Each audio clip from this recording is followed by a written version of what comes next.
Welcome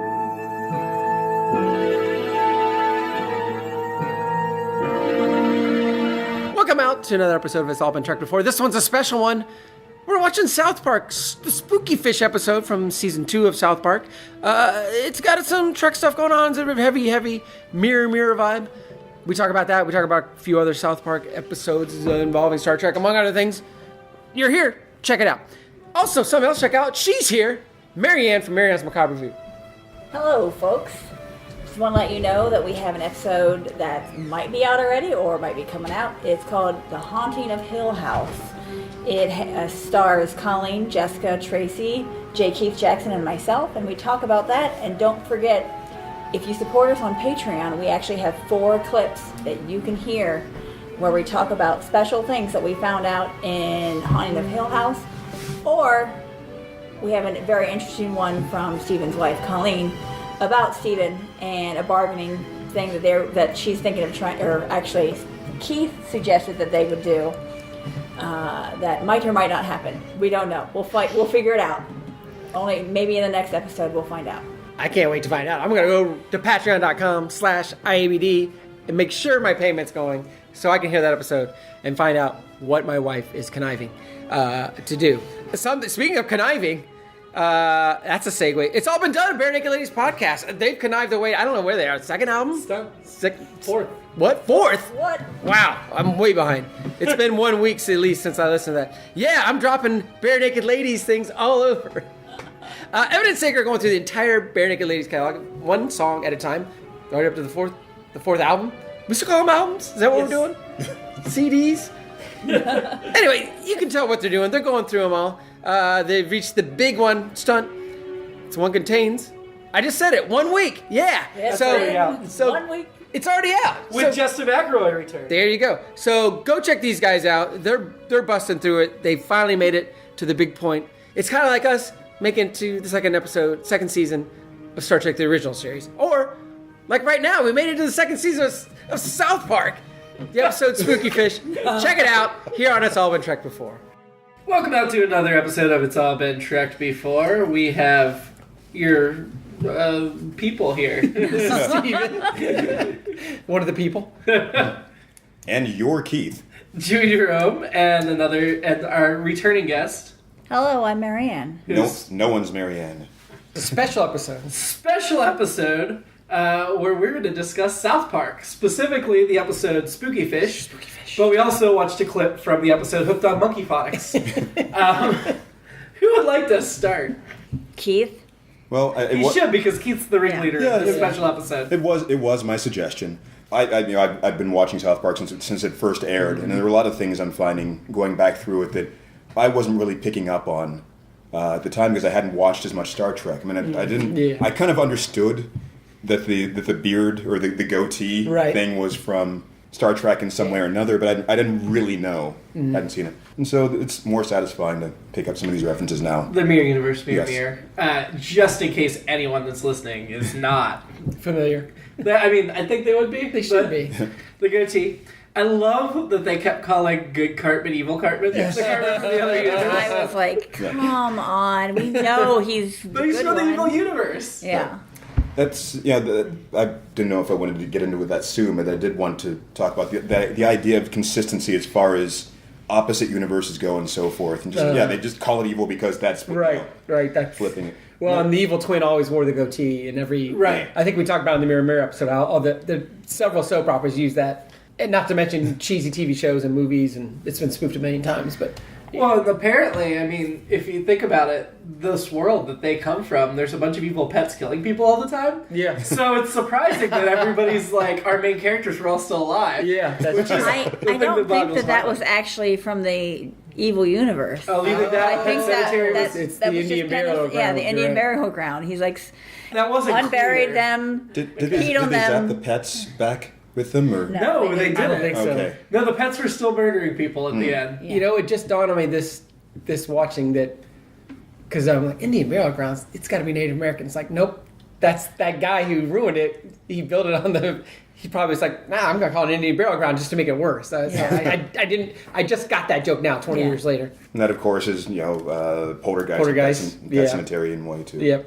For me, South Park wise, this was season 2, so I thought that this is like a sign of them coming into their own in the sense that the Cartman character was established well enough that you could make that funny immediately. You could see the character's reactions and the animation style with the big eyes, like, what the hell is happening? Why is he being so nice? That kind of just immediately. And the spooky music swelling every time you'd say something nice.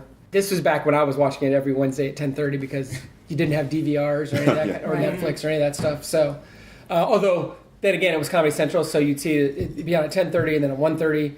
And then at 10:30 again Saturday and 1:30, and then at 10:30 and 1:30 on Sunday. So you get 18 chances to see it, because you could probably see it at 4:30 too, any of those times. Which was just what Star Trek was like in the 60s, right? Exactly. Well, maybe in the 70s. And then probably in the late 80s and 90s. But yeah, so. I was too young when this was on to watch. I wasn't allowed to watch South Park. Oh my god, yeah. I was as a child. Really? Wow. No. That makes sense. Yes. Yeah. So Yeah. that makes sense. 98. This episode was. Oh my god. 1998. Oh my god. 1998, I was in high school. This was. My dad was. I wasn't allowed to watch cartoons, period.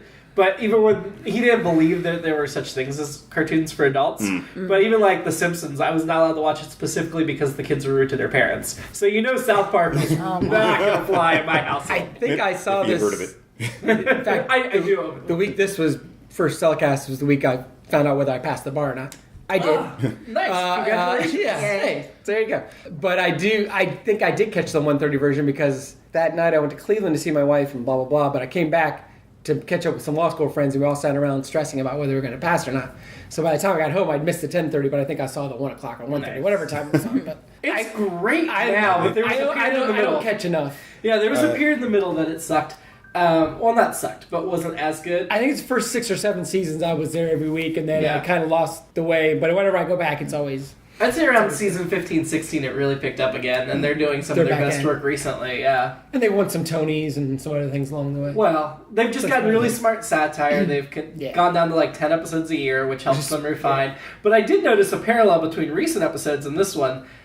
This one, like, people were being murdered constantly, and everybody was so nonchalant about it, which I absolutely loved. Like, oh, murder your goldfish, well, that'll happen. Or Chef, like, oh, that'll work itself out. And, like, Kyle's like, oh, yeah, that sucks. And then they just keep talking, and it is a lot like this season, where every time they go to school, there's school shootings going on, and they completely ignore it and just keep having a conversation. Interesting. I wonder what the body count is in South Park.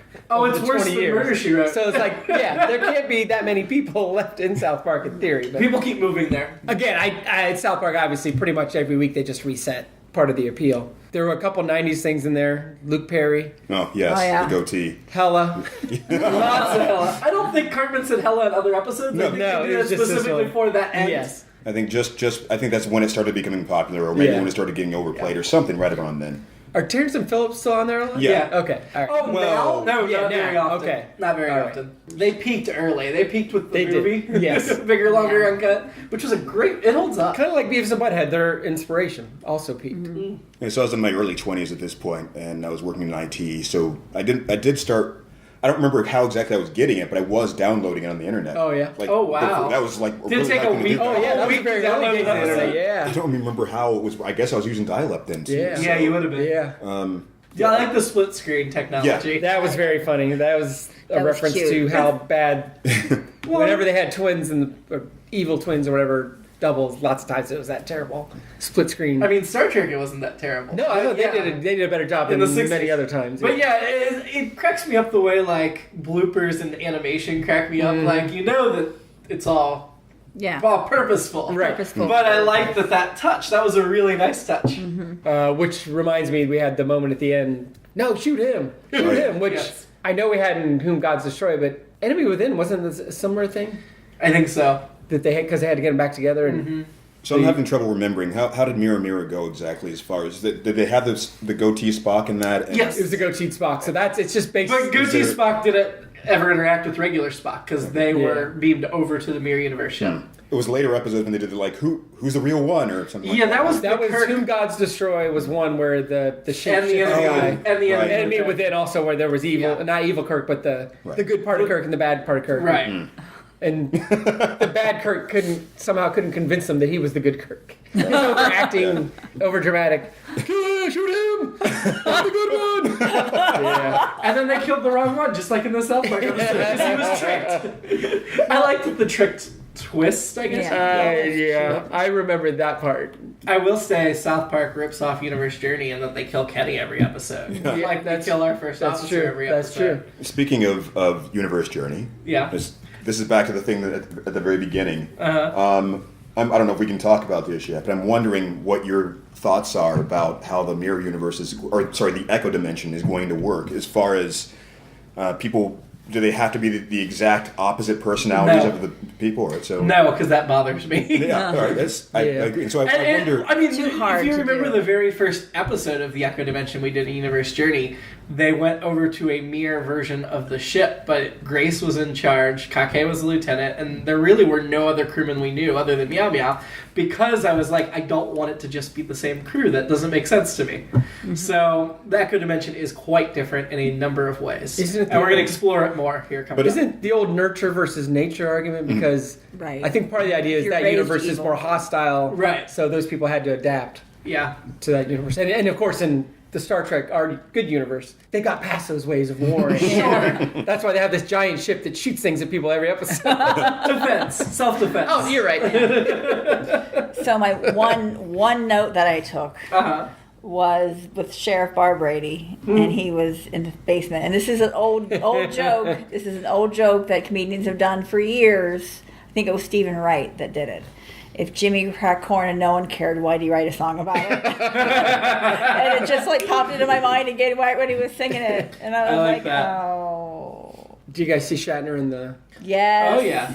And what? I guess I'm. They Oh, were and flipping through the missing bodies. missing people? Oh, that was Shatner. Yeah. At the very end. Wow. It was That- actual photo. It wasn't that was I like- thought it might have been Patrick Ewing or something. No. Which That is was weird the- because I feel like, I don't know what he was doing in 98, but clearly Shatner was not missing. No. It was just Well, I it think might have that- just been like, hey, just so you You know. get what we're doing In case here? you don't know what we're doing. That actually made her next line funnier of, I've never seen any of these people before.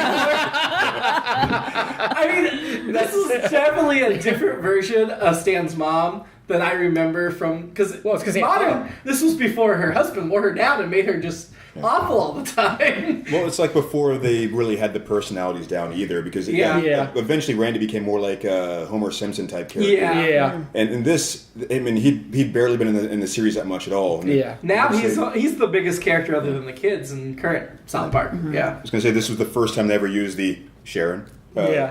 delivery, which That's I my loved favorite at the line time. about, Yeah. well, why'd you have to take his pants off? Yeah. Sure. And that, of course, that's the thing he's most focused on. For sure. I think makes sense. I like that the cop was willing to let it go. I mean, the cop wasn't even going to catch him. She Bart went for Brady's- completely unnecessarily. Yeah, Bart Brady's never in the show anymore either. Yeah. One other note on that Shatner thing, of course, his shirt was off. Of course. Just in case you didn't know, they were referencing the original series. So, Wait, whose shirt? Shatner in that little picture. In the Oh, car, I didn't. His that shirt was a- off. oh, Yeah. that's funny. Yeah. It was a more modern picture of Shatner. Yeah, it was more of a 70s. Yeah. Yeah. I was like, he's got a lot of hair in that. Oh, yeah. And I was like, that's more modern Shatner. Well, I think the hair on his chest was probably real, but the hair on his. Yes, that's the was- part that I was... Yeah. This had nothing to do with Star Trek, but I really loved the Barbara Streisand on the Oh my god, Yeah. that was so I funny. guess she didn't like when they did the Mecha Streisand in Right, season so they one. brought it Okay. back, yeah. And I'm someone who loves Barbara Streisand. Like, Oh, I love her too. yeah, so But I'm like, the joke's on you. Keep showing me pictures of Barbara Streisand. I love it, but it is funny. and part of me is like, oh, this celebrity didn't have a sense of humor about what you're doing. Right. Yeah. Let's poke her again. Yeah, yeah. And that is amusing to me. Including the Super Friends with the faces shooting. Yeah. Well, then the starship at the very beginning, the fake intro, Yes. where I that love was, it when looked they like do it that. was on wires, and then the alien was tiny and got run over. Well, I I loved think- that bit Yeah. a lot. The year before was the first Halloween episode, which opened with a giant. Actually, I'm trying to remember how. I think was that the anal probe one. Yeah. Anal Well, Probe was that- the that's- original yeah. pilot, wasn't it? Yes. Oh, maybe that's what I'm thinking. Yeah. Where the ship lands and just there's one episode where the ship lands and just crushes Kenny. Yeah. And then they just go on with the rest of the episode. It's a similar start with like the spaceship Yeah. coming down and I will confirm, Keith, Universe Journey, the XO dying all the time is a direct Kenny reference. That's Nice. funny. I mean, South Park and Star Trek just go together. I didn't notice it Yeah. until now, but they really did. They've got some similar sensibilities and just I don't Humor. know. The You humor can is tell that definitely- Star Trek probably influenced the writers as they were developing the show. This South Park tends to punch down a lot, but when it does punch up, it's smart humor and it's South good. Park at its best is satire. Yeah. It's not just dumb comedy. Right. And it has had plenty of episodes that are great satire. And Star Trek is satire in a different way. Well, it also does that thing. Dog bear. Man dog bear. Man, bear, pig. Man, bear, Bear, pig. pig. Yeah, like a Patrick Duffy. Yeah, I did not get that until No. this most recent season when they really brought it back, and it's sort of like they were kind of eating their words on it, and really kind of Like, hey what, guys. well, I guess we shouldn't have been making fun of you for this. This is a real thing. It's a real Yeah. thing. I did not get even what they were going for back then. There were lots of things like that where it's just either I was too young or I just didn't really get what was going on. Like I noticed I point like my last note is the Aunt Flo thing. My early 20s, I did that. Just that was lost to me. The whole Your thing early they were doing. 20s, you didn't get that? Yeah, I just. Oh, I got it. I never heard that I expression did watch before. these seasons in my early 20s, and I totally got And it. plus, also this was like it was a different time then for it to be in your earlier 20s. Keith than it is still hadn't now. touched a woman. No, I'm just kidding. But You couldn't have been any geekier than I was, so I'm not really ragging on He you. had 2 sisters and a mom. I'm sure Aunt Flo Yeah. had They to never come up- said Aunt Did they- Flo in my house. Why would Did they never? No. What did they My call mom it? never said it. They never really I called don't think anything. my Yeah. sisters and mom ever discussed. Well, I shouldn't say they never did. Now they probably dropped talking like crazy. But yeah, it was probably much later in life before they were like, "We're gonna have a conversation about this." Yeah. I knew of it though. But yes, I took health class. Obviously, I knew what menstruation was, but I didn't But they understand. never heard the Heard the Term term Aunt Yes. Flo. Yeah, monthly visitor. Right. Things like, they were just like I was kind of went. And to get back to your point, Marianne, about when they go highbrow and all that stuff, they kind of do the Family Guy thing where every once in a while they remind you that Brian's a dog.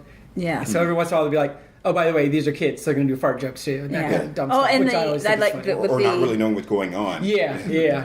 I like when they do the Dewey, and he'll be like, "Oh, you can understand me now." Right, right. Those are the jokes that I. Those are the jokes.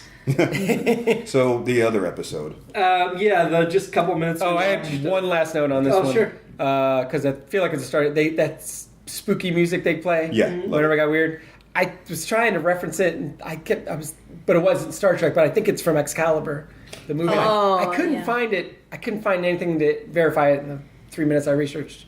But it's either I think it's when either they're around the sword Excalibur or anytime anything spooky in that movie happened, including I think of Mordred. I can't. Yeah, Morgana. Yeah, Morgana. Yeah. And that's one of my favorite movies too. So I think they were obviously going for the weird Star Trek music, but they must not be able to get the rights to that.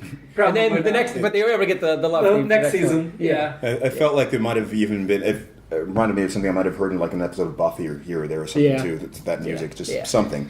Or they just got more versed in parody law because Yeah. one or the other. Yeah. The scene we watched, it was just a brief scene about 3/4 of the way through. Yeah. It was near the end. From Hooked on Monkey Phonics was almost completely lifted from the Gamesters of Triskalia Okay. with Kirk and Shanna. One- Although it was, of course, the Ruth theme used in many episodes, including Shore Leave, as Stephen points out, where we actually saw the character Ruth. So again, back then I would have had no. I don't think I had any idea of what they were doing with that. I wonder. I don't know how much of the dialogue was directly lifted or not, but it felt like a pitch I perfect mean, amalgamation of things. The that they were- point of light, and over on that point of light, that was from the episode. And the way Kyle walked away and put his hands behind him. Oh, Yeah, gosh. definitely Oh. And the Shatner delivery right before the kiss. Love it. There was a bunch of it. And doesn't the homeschool go end up being a complete horror at the end of the episode, Yep. or lack of a better term, horror? Well, that was their wording for it. yeah, that was right. The, Yeah. turn of the episode. They were like, he ruined her by doing that. Just Is this the one where Dio plays the school dance? maybe. Holy Diver. Now we're going down deep down the South Yeah. Park hole, but we're doing a South Park episodes. I don't think there was any. I don't think there was anything like that at that Yeah. dance. If you think these are anomalies, southpark.wikia.com says there are references in at least 30 episodes of South Park to Yeah. Star Trek, That's- and it lists them all. Yep. I mean, I won't go through them all because Right. there's way too many, but the very first one cracks me. Like, someone once said, don't try to be a great man, just be a man. And they were talking to, Jesus asked who said it, and they said Jesus, but it was actually Picard from Star Trek First Contact. Stephen was right about Dio. Oh, Oh, nice. City on the Edge of Forever is actually an episode of yeah. South Park. Yeah. Right. although it's a little bit different.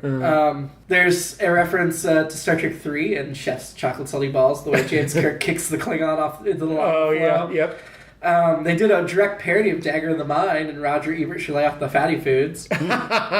Oh, right. That was the planet Arium. Yeah. How about that? In the South Park movie, they again kicked somebody off the cliff into the lava flow to reference Star Trek 3. Yes, yep. There should be a lot of First Contact references, too, which it makes... I mean, I like First Contact. But I mean, one of the most notable ones I would have wanted to point out, too, is that I don't know if they point out Miri in there, too. The one where they had all the kids... The Wacky Molestation Adventure. Yes. Oh, yeah. The Before Time, No Foolies, and the Shatner-esque speech. It was amazing.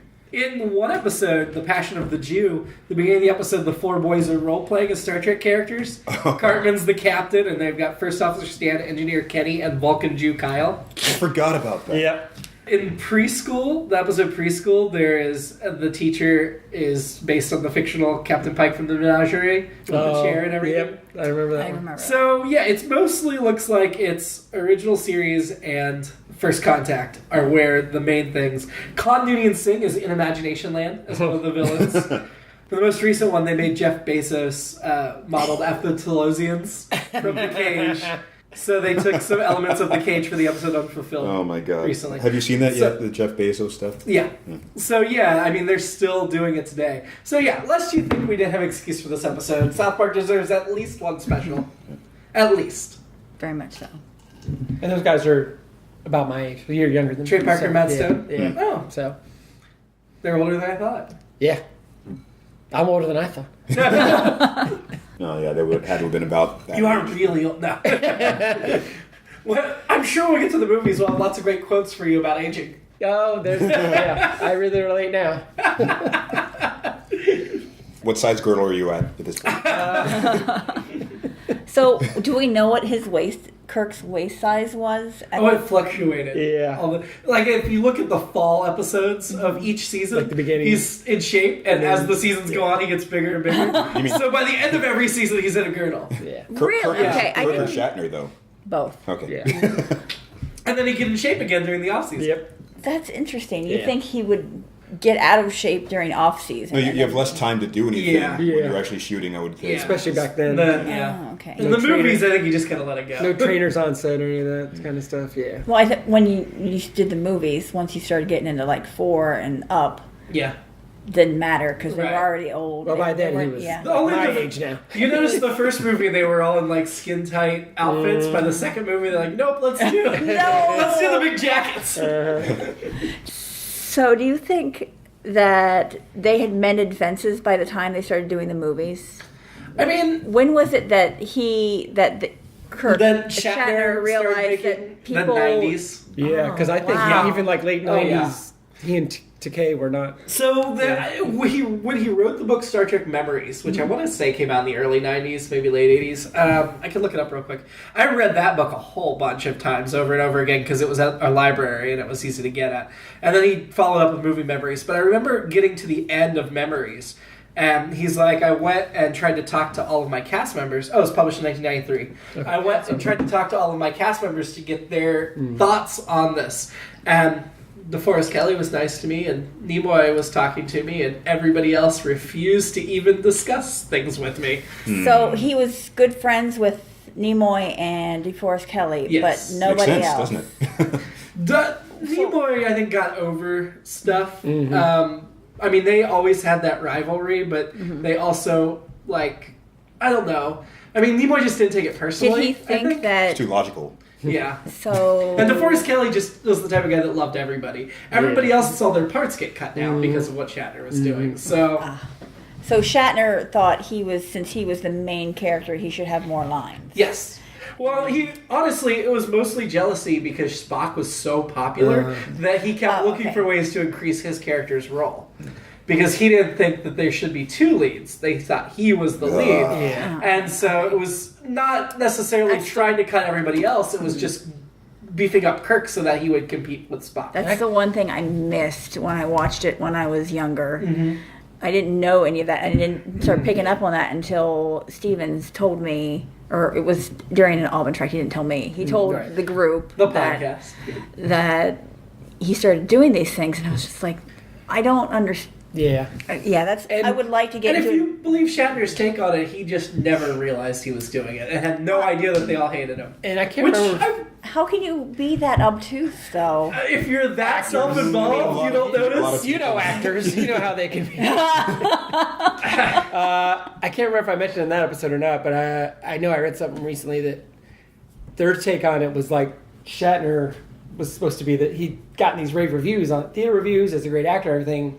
Now all of a sudden he's doing this space show, and it's like, okay, well, all right, this is my time. It's like, all right, well, maybe I'm not going to be Olivier, but I'm going to be the star or whatever. And at least that was part of. They speculate that was part of his, part of what drove him to be like, well, I should. And then, yeah, I'm sure he was. I mean, I think there were a lot of factors. Yeah, and sometimes he probably legitimately was like, I think Kirk should be a bigger part of this story or whatever. But I mean, I love the part of what bothered me about the original series is there are a few episodes, especially the beginning of each season, where the other characters get more to do, and then as things go on, they lose out. And the movies finally started to rebalance it a little better, which is one of the things I appreciate about the films. So, well, and it just makes me think now that we're in the golden age or prestige age or whatever we're calling it right now. Back then, even in the 70s, 80s, probably in the 90s, it'd be like, okay, this show's coming out, and here are your 3 people that you care about.